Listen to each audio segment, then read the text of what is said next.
You know, it's one of those moments in history that just makes you scratch your head. It's a choice that has echoed for 2,000 years. A crowd is given a choice, free one prisoner, condemn the other. And on the surface, the choice they made makes absolutely zero sense. So let's just lay it out there. You have a known murderer on one side and a savior on the other. And the crowd chose the murderer. How on earth does that happen? What could they possibly have been thinking? That's the mystery we're going to solve today. All right, so let's set the scene. Picture this: Jerusalem, during the Passover festival. The city is packed, absolutely buzzing with people, and the atmosphere's tense. Judea is under Roman occupation, and the Roman governor has this tradition of releasing one prisoner to the people as, a sort of goodwill gesture for the holiday. So you've got the Roman governor, Pontius Pilate, and he steps out and gives the crowd this really stark choice. Jesus of Nazareth, this teacher who had a massive following, or this other prisoner, a man named Barabbas. You'd think the answer would be a no-brainer, right? Well, not so fast. Okay, so to really get to the bottom of this, we have to look at the guy they actually chose. Who was Barabbas? Because, we often think of him as just some random murderer or a common thief, but the truth is, he was a whole lot more than that. And to some people in that crowd, he was way more appealing. And the key, the real clue, is buried in the original Greek word used to describe his crime: stasis. Now, that doesn't just mean a random street fight or a brawl. It means insurrection, a planned political rebellion with a specific goal: overthrowing the government. That one little word, it changes the entire story. You really have to put yourself in their shoes. This was not a peaceful time. The Jewish people were living under the thumb of the Roman Empire. We're talking heavy taxes, political oppression, constant religious friction. So it's no surprise that this kind of pressure cooker environment became a breeding ground for rebel movements, like the Zealots, who believed in fighting back. So what does all this mean?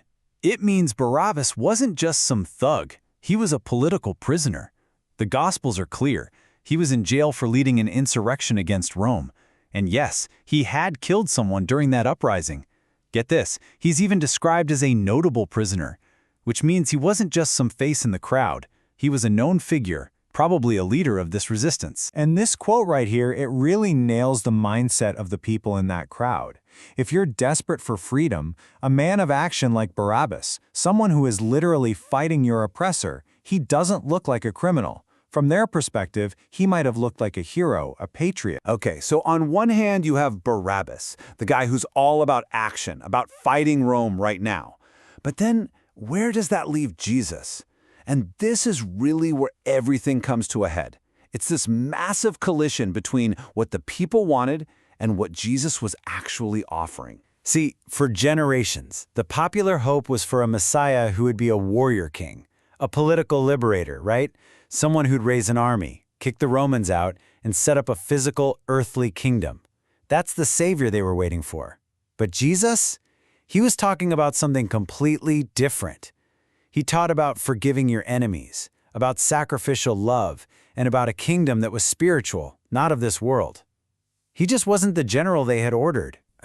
Jesus couldn't have been clearer. When Pilate asks him straight up, "Are you the king of the Jews?" his response says it all. "My kingdom is not of this world." Now, if you're in that crowd and you're desperate for freedom from Rome, that answer is, well, it's a huge letdown.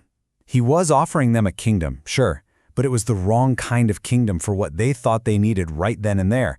So you see, it wasn't just one thing that led to this decision. It was more like a perfect storm. You've got this intense political desperation. You mix that with this mistaken idea of what the Messiah should be, and then you add in the religious leaders who were pushing their own agenda.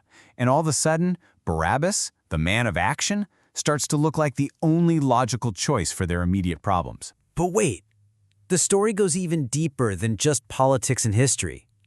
The Gospel writers seem to be weaving a much more profound, symbolic story here. And the biggest clue? It's hidden in plain sight, right in the man's name.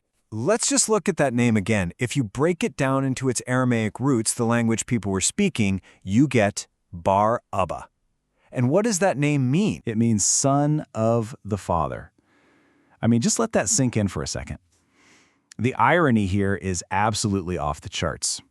Pilate puts two men in front of the crowd. One is Jesus, the one Christians call the true Son of the Father, and the other is a man whose name literally means Son of the Father. And they choose to free the symbolic one. So from a theological point of view, this whole scene becomes this living, breathing parable.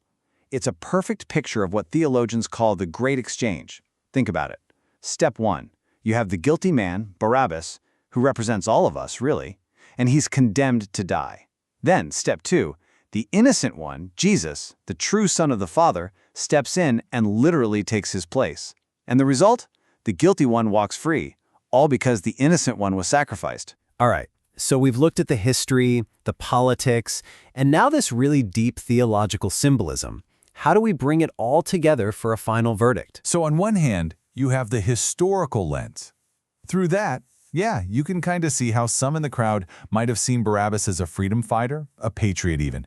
But then you look through the theological lens of the Gospels, and he becomes something totally different. He's the picture of a condemned sinner, representing all of guilty humanity. So when you put it all together, the Gospel writers are telling us that the crowd's choice for Barabbas wasn't just some tragic historical blunder. No, it was a crucial part of the story, a powerful, real-world illustration of one of the core ideas of Christianity: substitutionary atonement. The innocent dying in the place of the guilty. And that, of course, leaves us with one last really challenging question. Because if the story is a picture of a guilty person being set free by an innocent one, it forces you to look at Barabbas and ask, who do I see? The story isn't just about why they chose him 2,000 years ago, it's about who we see when we look at the guilty man who walked away completely free.